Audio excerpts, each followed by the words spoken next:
الله ربي والإسلام ديني ومحمدا رسول الله ويقيني. بسم الله الرحمن الرحيم. إن الله يحب الذين يقاتلون في سبيله صفا. Allah suka melihat hambanya yang memperjuangkan agamanya saf, satu barisan. Filosofi saf yang pertama, on time, tepat waktu. Sama seperti saya subuh ini, tausiah tepat waktu, jam 5, selesai jam 6, 60 menit. Lebih daripada itu berarti sudah keluar dari filosofi saf. Saudara yang dimuliakan Allah Subhanahu wa taala. Kami satu kelas 20 orang di Darul Hadis Al-Hasaniyah. Dar rumah hadis, rumah hadis. Ada orang kaya di Rabat, Maroko, ibu kota Maroko itu dua. Satu ibu kota khusus untuk kedutaan-kedutaan, pendidikan, namanya Rabat. Satu lagi ibu kota khusus untuk bisnis, namanya Casablanca. Tulisannya Casablanca. Bahasa Arabnya Ad-Darul Bayda, rumah putih. Kaza rumah, Blanka putih. Casablanca rumah putih, Darul Bayda. Jadi kota itu tidak dicampur. Kota pendidikan dengan administrasi pemerintahan tenang. Gedung-gedung tinggi nggak boleh, paling tinggi 5 lantai. Suasananya tenang. Tapi untuk bisnis tepi laut, Casablanca. Lalu kemudian ada orang kaya mewakafkan rumahnya. Ada tamannya, ada air mancurnya, kamar-kamarnya banyak. Wahai Sultan Hasan, nama Raja Maroko, ambil rumah ini. Tapi khusus untuk belajar hadis saja. Maka didirikanlah namanya Darul Hadis. Dar rumah hadis, rumah hadis. 20 orang setiap tahun. Saya masuk di sana tahun 2004. Di balik cerita ini saya mau ngasih tahu bahwa saya masuk di sekolah yang penerimaannya tidak banyak. Cerita yang mau saya sampaikan bahwa ada salah satu dosen sangat on time. Kalau dia sudah masuk, pintu dikunci. Siapapun yang lambat tak boleh masuk. Masuk dia kunci pintu, tak boleh masuk. Saya melihat dosen begini dalam hati saya, nanti kalau saya pulang ke Indonesia saya akan tiru gaya. Suka sekali saya. Alhamdulillah lulus jadi dosen 2009. Saya pun mengajar. Begitu saya sudah masuk, datang jam 8, saya kunci pintu. Saya sendiri dalam.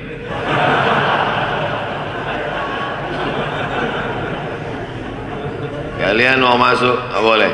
Saya hanya bertahan seminggu.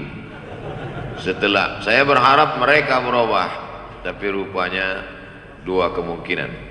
Kalau engkau tidak bisa merubah mereka, kau yang mesti berubah, Abdul Somad. Akhirnya saya yang merubah, datang jam 8.15. Karena datang duluan, sepi, sunyi. Artinya apa? Perjuangan on time ini sesuatu yang berat. Tapi dalam Islam, berapa kali saya terlambat khutbah Jumat? Apa sebab? Karena waktu yang paling tepat dalam Islam adalah khotib Jumat. Pernah enggak khotib ditunggu? Tidak. Begitu terlambat khotib datang, langsung pengurus mengatakan, karena khotib terlambat datang. Jamaah sekalian, khotib kita pada hari ini adalah Al-Mukarram Haji Abdul Somad LCMA. Jam sudah menunjukkan waktu zuhur hari ini pukul 11.39. Langsung khotib pengganti naik. Assalamualaikum. Padahal saya sudah di pintu. Dulu waktu belum viral, mereka nggak kenal. Akhirnya sholatlah saya di belakang. Padahal terlambatnya karena macet, lambatnya karena lalu lintas. Pengurus tidak mau tahu kau lambat karena apa. Yang penting sudah sampai jam 11.39 tidak datang, naik pengganti. Islam on time. Waktu subuh jam berapa? Jam 4 4.08. Kalau sudah sampai jam 4.08, siapapun orangnya terbangun jam 4.08 minum, maka tidak bisa lagi puasa. Kulu, makanlah, washrabu, minumlah, hatta yatabayyana lakumul khaytul abyadu minal khaytil aswad, sampai jelas bagimu benang hitam dan benang merah. Benang hitam ada dalam Quran, benang merah ada, benang biru lagu dangdut. Hatta yatabayyana lakumul khaytul abyadu minal khaytil aswad.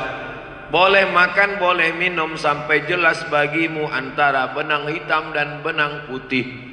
Datang sahabat Nabi, diambilnya benang hitam, diambilnya benang putih.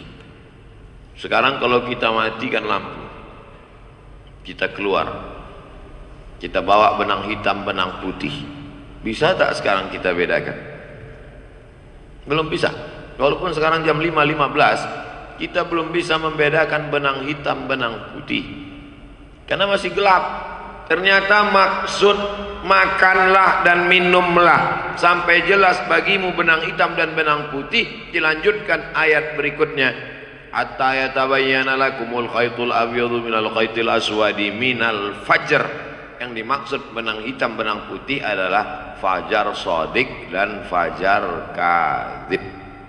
Fajar shadiq terbit jam 4:08. Kalau sudah terbit, tidak ada satupun yang boleh makan.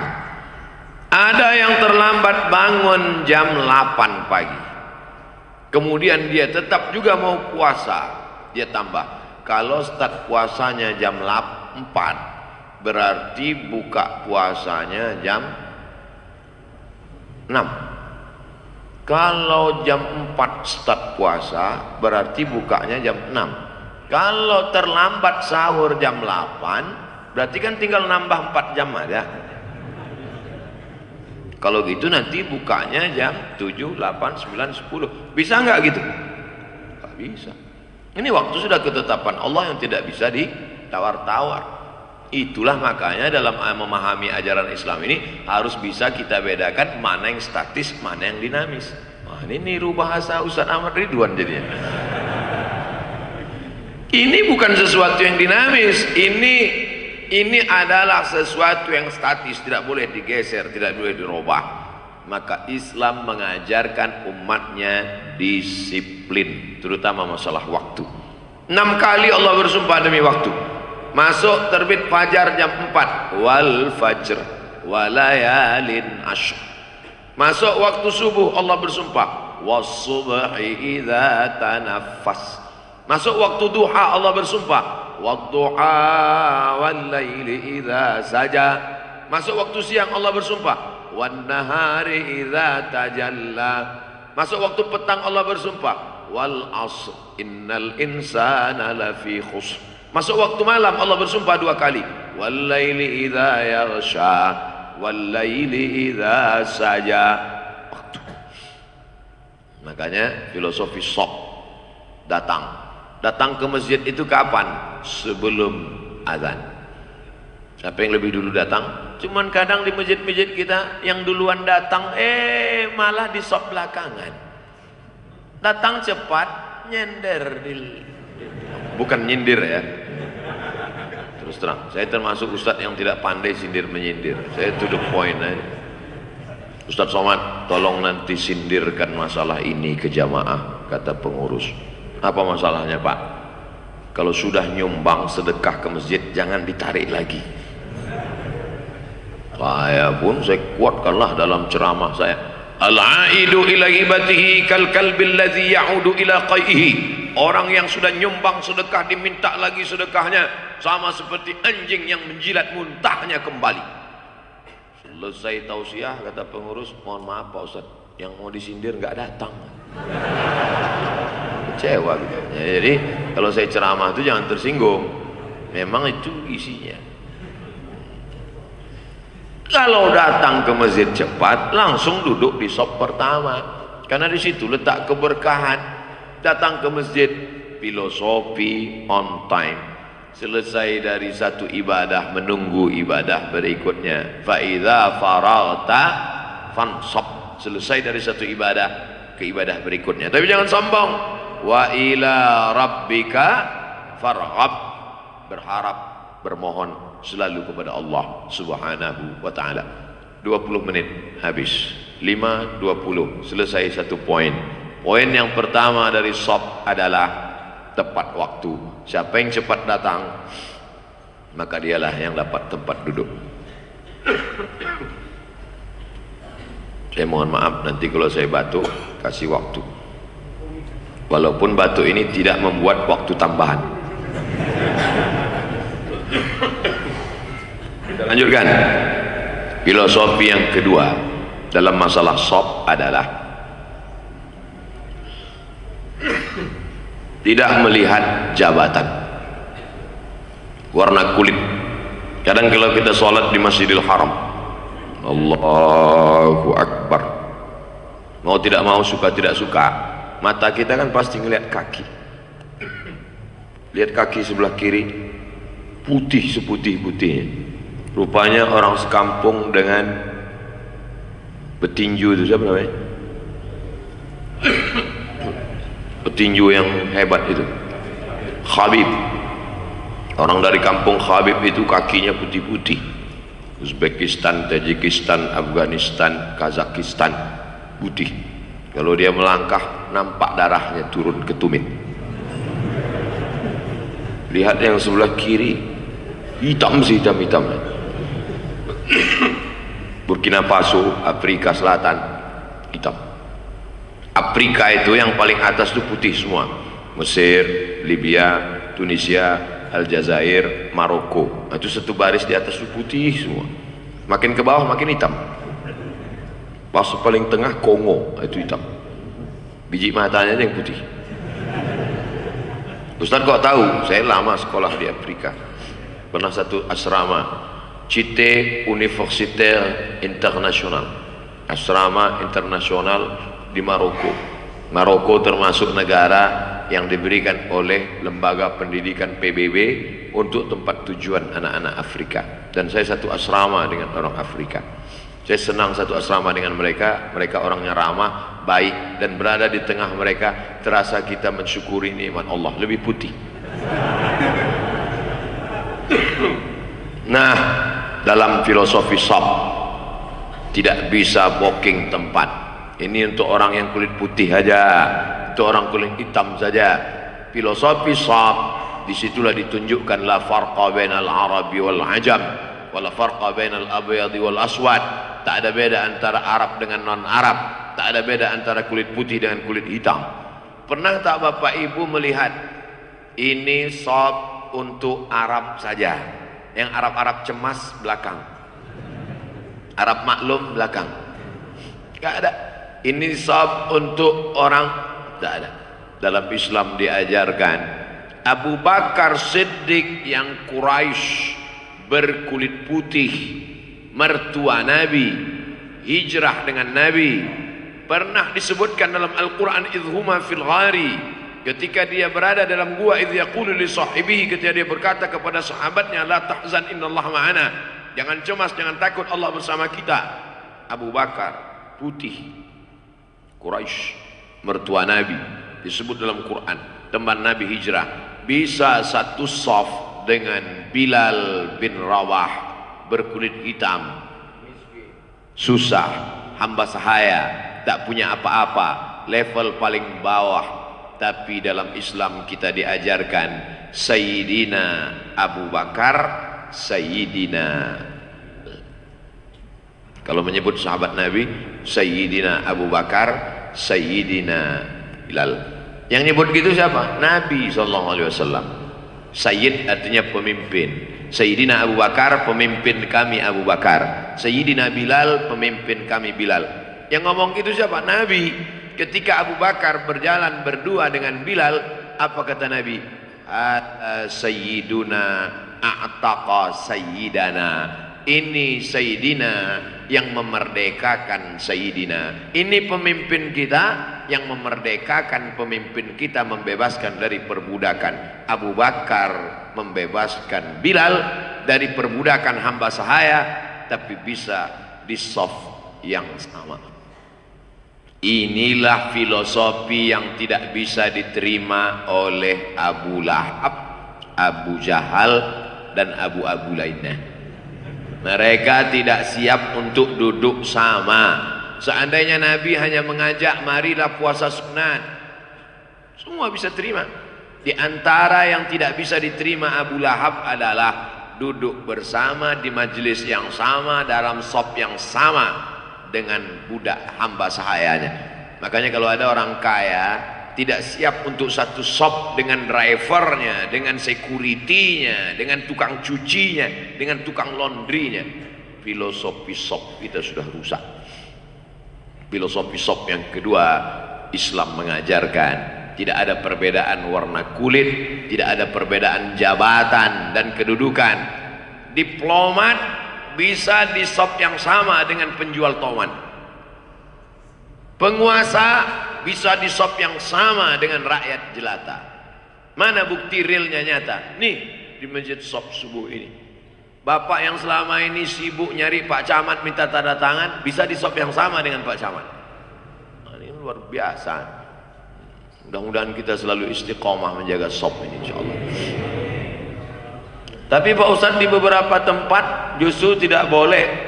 Itu bukan ajaran Islam, itu orang yang membuat. Dalam ajaran Islam kita diberikan kesempatan yang sama. Di mana negara yang bisa orang kulit hitam dengan orang kulit putih berada di tempat yang sama sekarang? Amerika. Orang kulit hitam bisa jadi presiden, tapi ternyata tidak semuanya setuju. Politik apartheid di Afrika Selatan, Nelson Mandela belum sampai 100 tahun. Orang Afrika Selatan 100 tahun yang lalu masih memelihara perbudakan. Orang kulit hitam menjadi budak, orang kulit putih menjadi tuan. Orang kulit hitam menjadi rakyat jelata, orang kulit putih menjadi bangsawan. 100 tahun yang lalu. Nelson Mandela patungnya masih ada, tokoh pembebasan kulit hitam belum sampai 100 tahun yang lalu. Cerita tentang orang kulit putih dengan kulit hitam bisa satu saf dalam ajaran Sayyidina Maulana Muhammad sallallahu alaihi wasallam. Makanya orang kalau mental-mental feodal susah untuk satu saf. Jadi kalau ada tetangga kita, kawan kita, sahabat kita belum lagi siap untuk hijrah masuk masjid, salah satu penyebabnya adalah masa gua satu saf sama dia? Dia kan gajinya sebulan 3 juta, saya kan 3 miliar. Dalam Islam tidak ada beda. Allah tidak melihat slip gaji. Innallaha la yanzuru ila ajsamikum, Allah tidak melihat bentuk tubuhmu. Wala ila suwarikum, Allah tidak melihat rupa wajahmu. Walakin yanzuru ila qulubikum, yang dilihat Allah adalah hatimu. Wa a'malikum, dan etos kerja. Yang punya ajaran kita, yang mengamalkan sekarang saudara-saudara kita. Dulu bangsawan di atas, bangsawan, bangsa yang hidup di awan tinggi, rakyat jelata di bawah, orang kaya di atas, orang miskin di bawah. Ketika datang masa Renaissance, masa pencerahan, oh, matahari sudah terbit, hebat Masjid As-Sof, matahari terbit berbunyi jam, berarti sekarang waktunya tidak boleh sholat. Dari sejak matahari terbit sampai 15 menit. Jadi kalau jam 5.26 matahari terbit tambah 15 menit berarti jam 5.40 baru boleh sholat sunat isyraq. Ini bumi, ini matahari. Matahari bulat kan? Ketika matahari terbit ke permukaan bumi, itulah yang jam as-sof berbunyi tadi. Ketika matahari terbit, datang setan menghampiri. Waktu ini disebut dengan waktu qarnai syaitan, 2 tanduk setan. Ini matahari bulat, datang setan menghampiri. Ini lambang tanduk setan. Makanya nanti kalau ada teman ketemu, ayo bro, sehat, sehat setan. Ini matahari terbit, datang setan menghampiri setinggi qaida ramhin, setinggi tombak. Jadi kalau tombak diletakkan di atas tanah, setinggi tombak ini matahari naik, haram untuk sholat. Naik selama 15 menit. Itulah waktu yang dipakai untuk menyembah Lata, Uzza, Manat, Hubal, Jibti, Taghut, Naham. Di samping Tuhan-Tuhan lainnya. Berapa jumlah Tuhannya? 360. Jadi yang paling rajin ibadah itu Abu Lahab. Cuman ibadahnya salah. Makanya kalau ada orang sekarang beribadah nggak mau, walaupun salah, itu lebih parah dari Abu Lahab. Abu Lahab itu rajin ibadah. Setiap waktu ini Abu Lahab sudah bangun. Jadi Abu Lahab bangun jam 5.26. Kalau ada orang di sini bangunnya jam 7, lebih parah dari Abu Lahab.